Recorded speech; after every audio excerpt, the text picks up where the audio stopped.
नमस्कार विद्यार्थियों, मैं हूं सोनू कुमार और एक बार फिर से स्वागत है आपका मैथ क्लासेस गाड़ाखेड़ा में। देखिए लास्ट वीडियो में हमने जो पढ़ा था वो घन पढ़ा था, घना पढ़ा था और बेलन पढ़ लिया था हमने। बेलन के साथ साथ ही खोखला बेलन भी कर लिया था। और आज हम जो पढ़ने वाले हैं वो है शंकु और गोला है, यानी कि हमारे दो ही टॉपिक बचे हैं। टोटल हमने 5 लिखे थे, हमारा जो बचा हुआ वो शंकु और गोला है। गोला भी खोखला गोला और अर्धगोला गोले के अंदर ही पढ़ लेंगे। हमारे पास मेन तो 2 ही टॉपिक है आज। तो देखिए मैं आपका ज्यादा टाइम न लेकर इनको स्टार्ट करूं उससे पहले आप लोग वीडियोस को लाइक कर दें, ज्यादा से ज्यादा शेयर कर दें और जो स्टूडेंट चैनल पे नए आ रहे हैं वो प्लीज सब्सक्राइब कर लें और बाजू में लगी हुई बेल आइकॉन को भी दबा लें ताकि आपको वीडियोस के नए नए अपडेट मिलते रहें। तो चलिए अब हम स्टार्ट करते हैं। अपने पास सबसे पहला ही पॉइंट उठाते हैं, वो है क्या? शंकु। तो देखिए शंकु की बात करते हैं तो शंकु होता क्या, सबसे पहले हमें यही पता होना चाहिए कि शंकु होता क्या है। तो सबसे पहले मैं इसकी डेफिनेशन टाइप है वो लिख रहा हूं कि किस टाइप से हमारे पास शंकु बन रहा है। तो देखिए लिखना हूं मैं, क्या कैसे लिखेंगे इसके लिए? देखिए कि जब किसी समकोण त्रिभुज को, जब किसी समकोण, ये समकोण है या समकोण त्रिभुज को, जब किसी समकोण त्रिभुज को, जब किसी समकोण त्रिभुज के लंब को, जब किसी समकोण त्रिभुज के लंब को स्थिर करके, लंब को स्थिर करके, लंब को स्थिर करके, जब किसी समकोण त्रिभुज के लंब को स्थिर करके उसके सापेक्ष, किसके सापेक्ष भैया? लंब के सापेक्ष की बात कर रहा है। उसके सापेक्ष चारों ओर घुमाया जाता है, चारों ओर घुमाया जाता है तो प्राप्त आकृति शंकु कहलाती है। तो प्राप्त आकृति शंकु कहलाती है। तो प्राप्त आकृति क्या कहलाती है? शंकु कहलाती है। ये ही आपकी डेफिनेशन आपके सामने है। सबसे पहले इसने नाम लिया, देखिए किसका नाम लिया? सबसे पहले इसने नाम लिया कि हम एक समकोण त्रिभुज को लेंगे। तो मैंने ले लिया एक समकोण त्रिभुज, इस साइड ले रहा हूं भैया। देखिए आपको अच्छे से समझना है, ये ले लिया मैंने एक समकोण त्रिभुज, ये लिया मैंने क्या? एक समकोण त्रिभुज ले लिया, ठीक है। ये हमने एक समकोण त्रिभुज ले लिया। अब इसने क्या बोला कि इसके जो लंब है, ये मान लेते हैं कि लंब है, ये क्या लंब है? क्या है?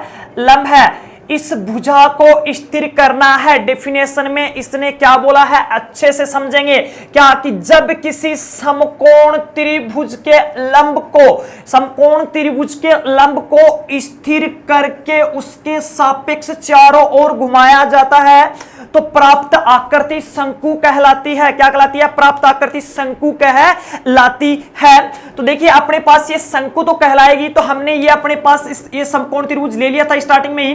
अब हमें करना क्या है? घुमाना है। क्या करना है? घुमाना है। किसके सापेक्ष? लंब वाली भुजा को स्थिर करके फिर घुमाना है हमें। तो मैंने लंब वाली भुजा को स्थिर कर दिया, यहां से कोने को पकड़ा, यूं अंदर से घुमा लिया, यूं अंदर से यूं, ठीक है ना। इसको घुमाया तो हमारे पास देखिए इस टाइप की आकृति बनेगी, लगभग यूं जाएगा और ये यूं बन जाएगा नीचे का, ठीक है। ये अपने पास आकृति बनेगी नीचे की। और इस साइड को जब हम इस ऊपर वाली साइड से मिला देंगे तो हमारे पास जो प्राप्त आकृति होगी वो कैसी होगी? शंकु होगी। प्राप्त आकृति कैसी होगी भैया? शंकु होगी। देखिए ये जो वाला पार्ट है, ये वाले पार्ट की बात कर रहा हूं, ये जो वाला पार्ट बनेगा वो कैसा बनेगा? घुमाने पे ये वाला जो पार्ट बनेगा वो कैसा बनेगा? वर्ताकार भाग बनेगा। कैसा बनेगा?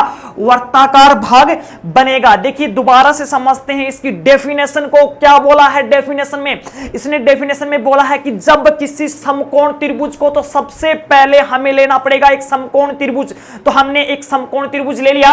इस समकोण त्रिभुज को लेने के बाद हमने क्या किया? इसको चारों तरफ घुमा दिया। क्या करते हुए? इस लंब वाली भुजा को स्थिर करते हुए चारों तरफ घुमाया तो मेरे पास ये जो आकृति प्राप्त हुई वो क्या कहलाई? शंकु कहलाई। क्या कहलाई? शंकु कहलाई। अब देखिए हम इसमें देख लेते हैं क्या क्या होता है। ये नीचे वाला हिस्सा जो अपने पास था ये वर्ताकार था, तो ये अपने पास जो होगी वो त्रिज्या होगी, इसको मैंने R से डिनोट कर दिया। और ये जो होगा वो L होगा। L बोले तो तिर्यक ऊंचाई की बात कर रहे हैं भैया, तिर्यक ऊंचाई होगी। ये क्या होगी? तिर्यक ऊंचाई होगी। क्या होगी? तिर्यक ऊंचाई होगी। तिर्यक ऊंचाई है। और ये जो होगा वो कितना होगा? इसका हाइट होगा h। देखिए कितना होगा इसका हाइट h।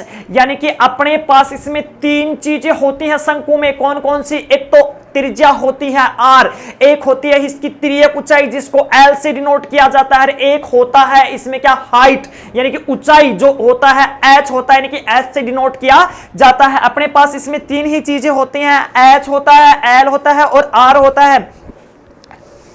इनमें देखिए कुछ ही देर में हम इसके लिए संबंध भी निकालेंगे, लेकिन संबंध निकाले उससे पहले हम इसके जो सूत्र हैं वो उत्पन्न कर लेते हैं, उनको बना लेते हैं कि कैसे कैसे इसके जो फॉर्मूले होंगे वो होंगे। देखिए सबसे पहले मैंने इसका बनाना स्टार्ट किया, कौन सा फॉर्मूला बनाना स्टार्ट किया कि वक्र पृष्ठीय क्षेत्रफल का फॉर्मूला, ये ऊपर से मैंने अलग कर दिया इसको। ठीक है, करते हैं किसका भैया, शंकु का वक्र पृष्ठीय क्षेत्रफल की बात करते हैं। वक्र पृष्ठीय जो क्षेत्रफल होता है वो कितना होता है, वो होता तो पाई आर एल है, लेकिन सर जी ये पाई आर एल कैसे आता है इसकी बात करेंगे भैया। पाई आर एल कैसे आता है, तो इसके लिए देखिए हम लोग क्या करेंगे, शंकु बनाने के लिए हमने क्या लिया था, एक समकोण त्रिभुज लिया था। तो समकोण त्रिभुज का क्षेत्रफल क्या होता है, 1/2 गुणा आधार गुणा ऊंचाई, ये होता है भैया 1/2 गुणा आधार गुणा ऊंचाई। तो ये रहा अपने पास 1/2, और शंकु का आधार कैसा है, वर्ताकार है। देखिए शंकु का आधार कैसा है, वर्ताकार है, और वर्त का जो अपने पास कितना गोल होता है, वक्र पृष्ठीय की बात कर रहे हैं तो गोल की बात होगी कि जो शंकु है वो आधार से कितना गोल है, एक वर्त के जितना गोल है। और वर्त कितना गोल है भैया, वर्त कितना गोल है, वर्त के लिए हमने स्टार्टिंग में किया था, कितना गोल है, 2 पाई आर गोल है, बताया था ना। इनटू में ऊंचाई कौन सी आएगी, इसके लिए एल आएगी, 2 से 2 कैंसिल हो जाता है, कितना बचता है इसके लिए, पाई आर एल बचता है। ये रहा आपका फॉर्मूला, कितना बचता है, पाई आर एल, जो मैंने लिखा है आपके जस्ट सामने लिखा है, कितना होता है, पाई आर एल होता है। ये अपने पास निकल के आता है क्या, शंकु का वक्र पृष्ठीय क्षेत्रफल। अब हम लेते हैं इसका शंकु का संपूर्ण पृष्ठीय क्षेत्रफल की बात करते हैं। शंकु का संपूर्ण पृष्ठीय क्षेत्रफल जो होगा वो कितना होता है, देखिए वक्र पृष्ठीय क्षेत्रफल प्लस शेष भाग का क्षेत्रफल होता है, शेष भाग का क्षेत्रफल होता है। या फिर डायरेक्ट लिखिए आप लोग, कैसे होगा, संपूर्ण पृष्ठीय क्षेत्रफल कितना होता है, वक्र पृष्ठीय क्षेत्रफल, या फिर देखिए पाई आर इंटू में एल प्लस आर होता है। सर जी ये कैसे आया, जो संपूर्ण पृष्ठीय जो क्षेत्रफल होता है वो क्या होता है, वक्र पृष्ठीय क्षेत्रफल, और प्लस शेष भाग का क्षेत्रफल, और वक्र पृष्ठीय हमने निकाला है कितना, पाई आर एल निकाला है, जस्ट अभी अभी निकाला, कितना, पाई आर एल निकाला है, प्लस शेष भाग कितना, इसका शेष भाग कौन सा बच गया भैया, नीचे वाला बच गया। देखिए मैं आपको शंकु की आकृति नहीं दिखाई मैंने, मैं दिखाता हूं आपको। देखिए ये अपने पास क्या शंकु की आकृति है, तो इसने बोला इसका सबसे पहले वक्र पृष्ठीय, तो वक्राकार भाग, तो देखिए ऊपर वाला भाग होगा, ऊपर वाला भाग ही होगा ना वक्राकार, इसका निकाल लिया हमने। फिर संपूर्ण पृष्ठीय निकालने की बात आई तो कैसे होगा, वक्राकार भाग प्लस शेष भाग, ये वक्राकार तो हो गया, शेष कौन सा बचा, नीचे वाला भाग, और नीचे वाला भाग कैसा है भैया, वर्ताकार भाग है। तो और वर्त का क्षेत्रफल कितना होता है, पाई आर स्क्वायर। ध्यान रखना क्षेत्रफल की बात कर रहा हूं मैं, किसकी, क्षेत्रफल की। तो कितना होता है भैया, पाई आर स्क्वायर होता है। यहां से देखिए पाई आर कॉमन आ रहा, तो हमने क्या लिया, पाई आर कॉमन आया तो कितना है, L plus R, L plus R. ये अपना इसके लिए फॉर्मूला बन जाता है क्या, संपूर्ण पृष्ठीय क्षेत्रफल का फॉर्मूला क्या बन जाता है, पाई आर इंटू में एल प्लस आर। दोबारा से देखिए सबसे पहले हमने इसके लिए निकाला वक्र पृष्ठीय क्षेत्रफल, तो वक्र पृष्ठीय क्षेत्रफल, तो ये देखिए वक्राकार भाग का निकाला जो कितना आया, पाई आर एल आया। संपूर्ण पृष्ठीय के लिए हम क्या करेंगे, नीचे वाला हिस्सा भी जोड़ेंगे, और नीचे वाला हिस्सा कितना है, वर्ताकार, और वर्त का क्षेत्रफल कितना होता है, पाई आर स्क्वायर होता है, और टोटल जुड़ के कितना हो जाता है अपने पास, पाई आर इंटू में एल प्लस आर हो जाता है। कितना हो जाता है, पाई आर इंटू में एल प्लस आर हो जाता है। ये अपने पास आता है शंकु का संपूर्ण पृष्ठीय क्षेत्रफल। अब बात कर लेते हैं हम लोग शंकु के आयतन की। तो देखिए शंकु का जो आयतन है उसकी बात कर लेते हैं। शंकु का आयतन, जो शंकु का जो आयतन है वो सिंपल सी बात है, कितना होता है कि 1/3 होता है किसका, बेलन का आयतन। बेलन का आयतन समझाऊंगा इस चीज को, थोड़ा सा कंट्रोल रखिए, बस थोड़ा सा कंट्रोल। कैसे भैया, देखिए इसने बोला कि शंकु का आयतन जो होता है ना वो बेलन के आयतन का 1/3 होता है, 1/3 होता है। और बेलन का आयतन सर जी हमने निकाला था कितना भैया, पाई आर स्क्वायर एच होता है। कितना होता है, पाई आर स्क्वायर एच होता है। तो यहां से देखिए मेरे पास कितना आ गया, शंकु का आयतन जो मेरे पास आ जाता है वो कितना आ जाता है, 1/3 पाई आर स्क्वायर एच आ जाता है। सर जी ऐसा क्यों हुआ, क्योंकि जो अपने पास गोला होता है वो नीचे, सॉरी बेलन जो होता है वो जितना नीचे से गोल होता है ना, बेलन यही तो होता है इस टाइप का समवर्तीय बेलन, जो जितना नीचे गोल होता है इतना ही ऊपर गोल होता है। लेकिन देखिए यहां से हमारे पास इसकी जो गोलाई है वो कम होती जाती है, इसलिए जो बचता शेष भाग बचता वो 1/3 ही बचता, किसका, बेलन का 1/3, यानी कि 1/3 ही भाग बच पाता है। इसलिए कितना आएगा, 1/3 पाई आर स्क्वायर एच आएगा, 1/3 पाई आर स्क्वायर एच आएगा। यहां तक सब कुछ क्लियर था, अपने पास फॉर्मूले आपके सामने हैं। एक छोटी सी चीज और बच गई, एल आर व एच में संबंध जो बच गया वो और यहां साइड में लिख देता हूं, आप लोग लिख लेंगे कि कौन सा संबंध होगा। देखिए जो संबंध होगा ना वो एल स्क्वायर बराबर कितना होगा, H square plus R square. ये किस में संबंध है भैया, तिर्यक ऊंचाई व त्रिज्या और ऊंचाई में संबंध होता है। ये कैसे आया, पाइथागोरस प्रमेय से आया भैया, ये भी पाइथागोरस प्रमेय से आया। देखिए ये समकोण त्रिभुज था ना, ये कर्ण था तो कर्ण का स्क्वायर दैट मींस एल का स्क्वायर इज इक्वल टू, फिर क्या था, लंब का स्क्वायर दैट मींस एच का स्क्वायर प्लस आधार का स्क्वायर, मतलब कितना आया, आर का स्क्वायर आया। यानी कि हमारे पास पाइथागोरस प्रमेय के द्वारा एच एल व आर में संबंध निकल जाता है। वो जो कितना निकल के आता है, L square is equal to H square plus R square निकल के आता है। एक मिनट के लिए दोबारा से देखेंगे, देखिए दोबारा से नोट करेंगे हम लोग, हमने क्या क्या पढ़ा है। सबसे पहले हमने पढ़ा है इसकी परिभाषा कि जब किसी समकोण त्रिभुज के लंब को, समकोण त्रिभुज के लंब को यानी कि लंब वाली भुजा को स्थिर करके उसके सापेक्ष चारों ओर घुमाया जाता है। यानी कि एक समकोण त्रिभुज लेंगे, उसकी लंब वाली जो भुजा है उसको स्थिर करके उसको चारों ओर घुमाएंगे तो अपने पास जो आकृति प्राप्त होती है वो क्या कहलाती है, शंकु कहलाती है, शंकु कहलाती है। उसके बाद जो आता है अपने पास शंकु का वक्र पृष्ठीय क्षेत्रफल जो होता है वो कितना होता है, पाई आर एल होता है। कितना होता है, पाई आर एल होता है। फिर शंकु का संपूर्ण पृष्ठीय क्षेत्रफल आता है, कितना था, पाई आर इंटू में एल प्लस आर होता है। शंकु का आयतन जो होता है, इस चीज को समझेंगे कैसे आया कि जो शंकु का आयतन होता है वो बेलन का 1/3 होता है। और ऐसा क्यों होता है, क्योंकि बेलन जो होता है वो जितना नीचे गोल होता है उतना ही ऊपर तक जाता है, लेकिन शंकु नहीं जाता है। आप लोग देख सकते हो, देखिए ऊपर से, देखिए नीचे जितनी गोलाई ऊपर से घटता जाता है धीरे धीरे, और ये कितना घट जाता है, घटने के बाद कितना बचता है, 1/3 बचता है, किसका, बेलन का। इसलिए हमने क्या किया, 1/3 लगाया और बेलन का जो आयतन है वो लिख दिया, कितना, पाई आर स्क्वायर एच। और जो एल व आर में संबंध है वो जस्ट आपके सामने है, वो कितना होगा, L square is equal to H square plus R square होता है। ये अपने पास इसमें क्या होता है, संबंध होता है। यहां तक अपने पास शंकु तो हो गया। अब हम इसके लिए उठा रहे हैं, नेक्स्ट क्या होगा अपने पास, नेक्स्ट मैं ले रहा हूं गोला। तो देखिए गोले की जो आकृति है वो एकदम गोल होती है। आप फुटबॉल ले सकते हो, अगर छोटा गोला लेंगे तो बॉल ले सकते हैं, और भी अगर छोटा गोला लेना चाहें, छोटी गोली लेना चाहें तो कांच की जो गोली आती है ना, अपने पास एक छोटी सी गोली आती है कांच की, जो बचपन में हम लोग खेलते थे, जिसको गोटियां भी बोलते थे हम लोग, वो होती है। तो देखिए अब अपना नेक्स्ट जो आता है वो क्या है, गोला। तो गोले में देखिए क्या क्या चीजें होती हैं, किस किस टाइप से इसका जो निकल पाता है अच्छे से समझेंगे। अपने पास क्या होता है, गोला, गोले को देखेंगे तो गोले की जो आकृति है अपने पास, देखिए कैसी आकृति होगी गोले की, ये वाली जो आकृति है वो गोले की होगी। सबसे पहले इसके लिए वर्त बनाएंगे एक,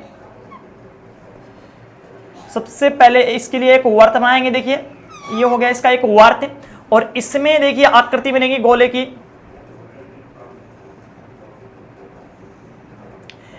ये हमारे पास एक ग्लोब टाइप सा हो गया।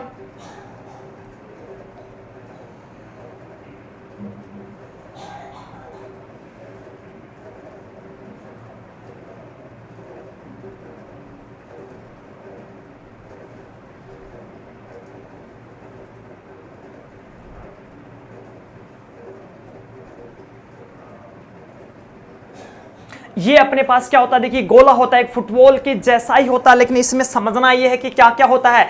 इसमें सिर्फ एक त्रिज्या ही होती है, यहां से सेंटर पॉइंट से यहां तक, और ये क्या होती है, त्रिज्या, जिसको मैंने कैपिटल आर मान लिया। क्या मान लिया, कैपिटल आर मान लिया। ये आपके सामने एक त्रिज्या होती है। अच्छा, इसमें एक सबसे इंपॉर्टेंट बात बताता हूं कि गोले के अंदर सिर्फ वक्र पृष्ठीय ही क्षेत्रफल होता है। अगर आप एक फुटबॉल लेके उसके चारों तरफ हाथ घुमा के देखना, वक्र पृष्ठीय क्षेत्रफल ही होता है। उसके उसके बाद कुछ भी नहीं बचता। अर्थात अगर हम लोग शॉर्टकट बोले कि गोले का अगर पृष्ठीय बोल दे, संपूर्ण पृष्ठीय बोल दे, तो सूत्र एक ही लगना, कौन सा भैया, 4πr²। तो इसके लिए देखिए क्या होगा, हम लोग इसके लिए निकालेंगे क्या कि सबसे पहले हमारे पास यही आता है, इसका पृष्ठीय या फिर संपूर्ण पृष्ठीय लिखेंगे। गोले का पृष्ठीय या संपूर्ण पृष्ठीय जो क्षेत्रफल होता है वो कितना होता है भैया, 4πr² होता है। कितना होता है, 4πr² होता है।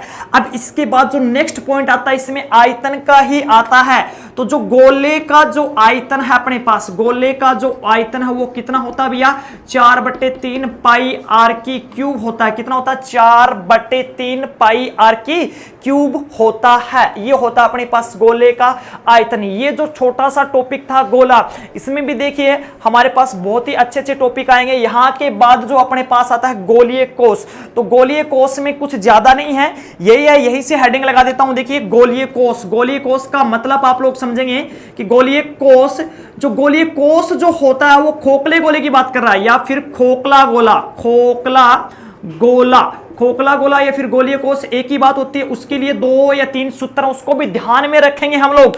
कौन से होंगे भैया गोलीय कोष के लिए फॉर्मूले, यही होंगे गोलीय कोष के लिए फॉर्मूले। कौन कौन से होंगे अपने पास, एक तो होगा इसका पृष्ठीय क्षेत्रफल होगा और एक होगा क्या होगा, गोले का आयतन होगा। और गोलीय कोष में अपने पास 2 त्रिज्याएं हो जाएंगी। कितनी हो जाएंगी, 2 त्रिज्याएं हो जाएंगी। कितनी हो जाएंगी गोलीय कोष में, तो देखिए जो पहला ही सूत्र आता है गोलीय कोष का पृष्ठीय जो क्षेत्रफल होता है, गोलीय खोखला गोला हो गया तो 2 त्रिज्या हो गए r1 व r2। तो पहले कितनी होगी, 4πr1² प्लस 4πr2² हो गया।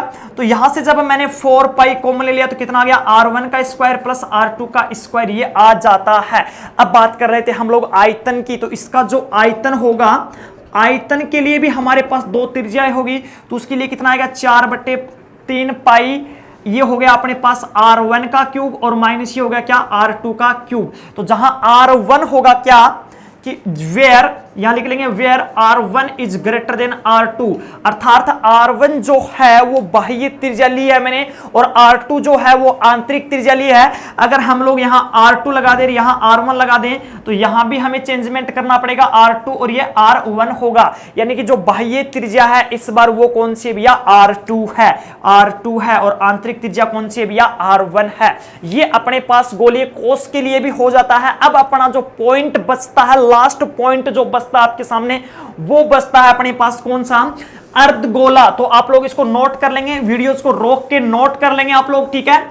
और जो स्टूडेंट दोबारा से बोल रहा हूं नए आ रहे हैं वो प्लीज सब्सक्राइब कर लें चैनल को और उस बाजू में जो बेल आइकॉन लगी हुई है उसको भी दबा दें। तो चलिए अब हम उठा लेते हैं, अपने पास अर्धगोला है, गोले का ही टॉपिक का एक छोटा सा भाग है क्या, अर्धगोला। तो देखिए अर्धगोला जो होगा वो कैसा होगा, आप लोग ध्यान से देखेंगे। अर्धगोले की जो आकृति होगी बहुत ही सिंपल सी आकृति होगी, ये अपने पास होगा भैया अर्धगोला। ये जो आकृति होगी अर्धगोला होगा।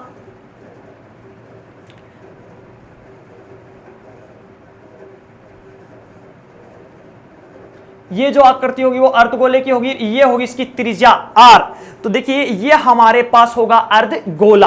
तो अर्धगोले में देखिए अपने को क्या क्या देखना है। अर्धगोले में सबसे पहले तो मैं बताता हूं कि बनेगा कैसे, कि आप लोग बोल लीजिए और चाकू से काट लीजिए, या फिर तरबूज को हम लोग नहीं काटते क्या, उसके बाद जो बचता है अपने पास वो 2 अर्धगोले बनते हैं एक गोले को काटने पर। तो इसमें एक तो r आ जाती है, और समझने वाली बात इसमें यह है कि इसमें वक्र पृष्ठीय क्षेत्रफल भी होता है और जो एक शेष भाग बचता है ऊपर का वो भी बचता है। और कटने के बाद जो ये ऊपर वाला भाग बच जाता है वो कौन सा होता है भैया, वर्ताकार भाग होता है। कैसा होता है, वर्ताकार भाग बचता ऊपर वाला। तो सबसे पहले हम लोग इसके लिए ही एक हेडिंग डाल रहे हैं क्या, छोटी सी, कि कौन कौन सा निकलेगा इसका, वक्र पृष्ठीय क्षेत्रफल। देखिए वक्र पृष्ठीय क्षेत्रफल, वक्र पृष्ठीय क्षेत्रफल की बात करते हैं तो संपूर्ण गोले का कितना था भैया 4 पाई आर स्क्वायर। संपूर्ण गोले का क्या था 4 पाई आर स्क्वायर। तो आधे गोले का देखेंगे तो कट जाएगा, 2 का भाग दे देंगे तो कितना जाएगा 2 पाई आर स्क्वायर। देखिए 2 पाई आर स्क्वायर यह आ गया अपने पास, अर्थात 2 पाई आर स्क्वायर जो है वो वक्र पृष्ठीय क्षेत्रफल होगा। किसका? अर्धगोले का। किसका होगा भैया? अर्धगोले का होगा। अब इससे आगे और देखिए, अब हम इसकी बात करते हैं संपूर्ण पृष्ठीय क्षेत्रफल की। संपूर्ण पृष्ठीय क्षेत्रफल जो होगा वो कितना होगा? देखिए 2 पाई आर स्क्वायर तो होगा ही, लेकिन जो ऊपर का भाग कट गया, देखिए ये तो वक्राकार भाग का आया, कितना आया वक्राकार भाग का 2 पाई आर स्क्वायर आया, लेकिन ऊपर वाला भाग उसका भी तो निकलेगा ना, शेष भाग कितना है ऊपर वाला प्लस, और ऊपर वाला कैसा भाग है भैया? वर्ताकार भाग है, और वर्त का क्षेत्रफल कितना होता है? पाई आर स्क्वायर। तो टोटल मिलके कितना हो गया भैया? 3 पाई आर स्क्वायर होगा। ध्यान से देखेंगे दोबारा, इस जो ये जो पार्ट है उसका कितना हो गया भैया? 2 पाई आर स्क्वायर प्लस, और ये जो ऊपर वाला भाग है इसका कितना हो गया? पाई आर स्क्वायर। टोटल मिलके कितना हो जाता है? 3 पाई आर स्क्वायर हो जाता है। ये क्या है? संपूर्ण पृष्ठीय क्षेत्रफल है। कितना है? संपूर्ण पृष्ठीय क्षेत्रफल है। किसका? इस अर्ध गोले का। इस प्रकार से हमारे पास 3 पाई आर स्क्वायर इसका जो है संपूर्ण पृष्ठीय क्षेत्रफल आ जाता है। इसके बाद आता है अपने पास आयतन। तो जो इसका आयतन होगा कंप्लीट गोले का कितना होता है भैया? 4/3 पाई आर की क्यूब होता है, लेकिन जब हम 2 का भाग लगा देंगे, आधा गोला हुआ, तो ये कितना हो जाएगा? कट के कितना हो जाएगा? 2। अर्थात टोटल जो रिजल्ट आएगा वो कितना आएगा? 2/3 पाई आर का क्यूब। ये हमारे पास इसमें 3 फॉर्मूले बन जाते हैं। तो देखिए हमने क्या क्या पढ़ा है, दोबारा से नोट करते हैं कि वक्र पृष्ठीय जो क्षेत्रफल है वो 2 पाई आर स्क्वायर है। संपूर्ण पृष्ठीय जो क्षेत्रफल है वो टोटल कितना है? 3 पाई आर स्क्वायर है। 2 पाई आर स्क्वायर वक्र पृष्ठीय होता है, और पाई आर स्क्वायर जो शेष भाग बचता है उसका क्षेत्रफल होता है। आयतन की जो बात करते हैं 2/3 पाई आर स्क्वायर बचता अपने 2/3 पाई आर का क्यूब। आयतन की बात करते हैं 2/3 पाई आर का क्यूब आता है। किसकी बात कर रहे हैं हम लोग? अर्धगोले की बात कर रहे हैं। और जब स्टार्टिंग में जाते हैं तो हमारे पास हमने जो पढ़ा था शंकु पढ़ा था सबसे पहले, शंकु के बाद हमने उठाया गोला, गोले के बाद खोखला गोला, खोखले गोले के बाद हम जो पढ़ा अभी अर्धगोला पढ़ा है। आशा करता हूं कि आपको हर एक पॉइंट अच्छे से समझ में आया होगा। और अगर फिर भी आपको कोई भी पॉइंट में कोई भी स्टेप में दिक्कत है तो आप लोगों को करना है कमेंट, आपकी समस्या का समाधान कर दिया जाएगा। मैं प्रॉमिस करता हूं पूरा आपको समझ में आएगा, लेकिन आपको पेशेंस रख के वीडियोस को पूरा देखना है, शेयर करना है और लाइक करना है और सब्सक्राइब भी करना है। जो स्टूडेंट नए हैं उनको क्या करना है? सब्सक्राइब भी करना है। अब हम देखिए यहां तक हमारे जो 5 टॉपिक थे वो कंप्लीट हो चुके हैं। अब हम छोटी छोटी चीजें समझ लेते हैं। देखिए क्या होंगी? घन और घनाभ से संबंधित छोटी छोटी चीजें हैं उनको समझ लेते हैं। अर्धगोले में समझने के लिए एक ही चीज थी कि जब हम गोले को आधा कर देंगे तो अर्धगोला बन जाता है, लेकिन उसमें वक्र पृष्ठीय भी होगा, संपूर्ण पृष्ठीय भी होगा। तो देखिए अपने को एक चीज ध्यान रखनी है कि मेरे पास अगर कोई घन है, मेरे पास अगर कोई घन है, चलिए घन ले ही लेते हैं। तो देखिए मेरे पास अगर कोई घन है, समझना इस चीज को, अगर मेरे पास ये कोई घन है, अगर मैं इसको ऊंचाई के अनुदिश काट देता हूं तो ये घना बन जाता है। क्यों बन जाता है? क्योंकि जब तक नहीं काटा था मैंने तो ये भी मान लो कि 5 की है, ये भी 5 की है और ये भी 5 की, लेकिन ऊपर वाला कटते कितना का हो गया भैया? 2.5 का हो गया, 2.5 का हो गया। यानी कि चेंजमेंट तो आ गया ना, विमाओं में चेंजमेंट तो आ गया ना इसमें। और विमाएं जब अलग अलग हो जाएंगी तो क्या बन जाएगा? ये घना बन जाएगा, पहली कंडीशन। अब दूसरी कंडीशन देखिए, अगर मैं 2 घनों को जोड़ता हूं, ऐसा ही एक इधर और जुड़ जाता है तो क्या हो जाएगा? वो भी घन बन जाएगा। सर जी क्या बन जाएगा? घन बन जाएगा। क्यों बन जाएगा? क्योंकि जब जुड़ेगा तो उसकी लंबाई डबल हो जाएगी। ये 5 है, ये भी 5 हो जाएगी, टोटल मिलकर 10 हो जाएगी। लेकिन ऊंचाई कितनी रहेगी भैया? 5 ही रहेगी, और चौड़ाई भी कितनी रहेगी? 5 ही रहेगी। लेकिन विमाओं में तो परिवर्तन आ गया ना, 5 5 10 हो गया। दैट मींस विमाओं में परिवर्तन आया, अर्थात वो क्या बन गया? अपने पास क्या बन गया? घनाभ बन गया। उसी प्रकार से अगर हम लोग घनाभ को लेंगे तो घनाभ को भी जब हम काटेंगे, जोड़ेंगे, तोड़ेंगे तो उसमें भी आकृति में चेंजमेंट आएगा। हो सकता है वो घन में कन्वर्ट हो जाए, हो सकता है वो घनाभ में कन्वर्ट हो जाए। घनाभ में भी रह सकता है, घन में भी कन्वर्ट हो सकता है, लेकिन वो डिपेंड करता है किस पे भैया? विमा पे डिपेंड करता है कि कितनी कितनी विमाएं उसकी चल रही हैं, कितनी कितनी विमाएं उसकी चल रही हैं। जैसे मैं आपको एग्जांपल लेके बताता हूं कि कोई अपने पास घन है, उसकी लंबाई भी 4 है, चौड़ाई भी 4 है, लेकिन ऊंचाई 8 है। तो मैंने उसके आधार के समांतर काट दिया, तो जो अपने पास ऊंचाई थी वो कितनी बच गई, 4 बच गई ना। अब देखिए लंबाई 4 थी, चौड़ाई 4 थी, जो ऊंचाई है वो कटने के बाद 4 बच गई, तीनों 4 होगी, तो वो किस में बदल गया अब, या वो जो बदल गया वो घन में बदल गया। और काटा किसको था, हमने घनाभ को काटा था। यही कुछ हमें प्रैक्टिस करनी है चीजें, आगे इन्हीं चीजों से संबंधित होगा। काफी बार बगैर ढक्कन का बक्सा आ जाएगा, काफी बार घन को कटवा लेगा, काफी बार किसी के अंदर ईंट भरवा लेगा, कभी कुछ पानी डलवा लेगा। बस यही चीजें हैं, बस समझना, आपको कुछ भी हार्ड नहीं है, आपको अच्छे से समझ में आएगा। मैंने पहले ही बता दिया था, ये एक्सरसाइज आप कंप्लीट पढ़ लेंगे, उसके बाद कोई भी ऐसी समस्या नहीं रहेगी इससे संबंधित कि जो आप नहीं सोल्व कर सकते। तो अब देखिए हम लोग जो अब आज का वीडियो है हम लोग यहीं रोकते हैं। अब जितने भी वीडियोज होंगे आगे के, जितने भी क्वेश्चन उठाएंगे वो नेक्स्ट वीडियो में उठाएंगे। तब तक के लिए आप लोग घर रहिए, पढ़ते रहिए। धन्यवाद।